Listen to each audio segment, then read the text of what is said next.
शुभ संध्या सांग माने एसबू को भल से बाटी नबा। एठारे राशि काजू चेहरा पारिजात चाहानी पंचामृत भल से भाजी नहीं कोबी लुण हलदी कॉर्नफ्लोर दे भल से गोलाई रखी देजी। गोटे कड़ाई रे किछि सोरष तेल तेल गरम हो सारा पर से चीनी पकेबा। चीनीटा एमती हल्का लाल हो सारा पर से बाटी रखिथिबा पियाज को देबा।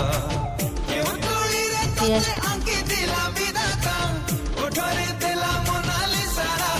एठारे दालचीनी गुजराती तेजपत्र दे देछि।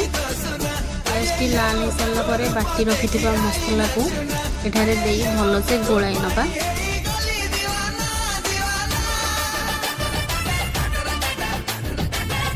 एठारे स्वाद पाई मुझे करी मसला दे देछि।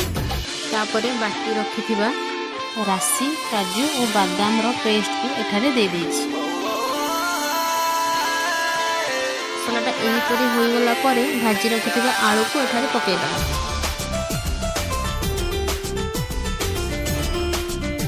भाजी रखिथिबा फूलकोबी के दे दबा।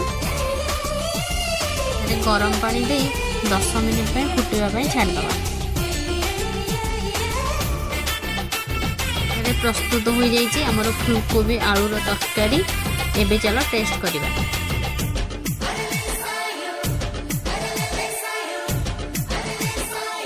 आपण माने एई भली भाबरे आलू फूलकोबीर तरकारी प्रस्तुत करी तार स्वाद मते कमेंट करी निश्चित भाव जणेबे। तू अमृतारा झारा तू स्वप्नर सहारा तू प्रजापति डेणा तू गोटे मोतीहारा तू पवनला हारी तू मेघरे बिजुली तू कबीर गणना तू सायर साई छाई पड़िले तोर उठी जाए मला लोक जीवा लोक दिल हुए तो चोरी।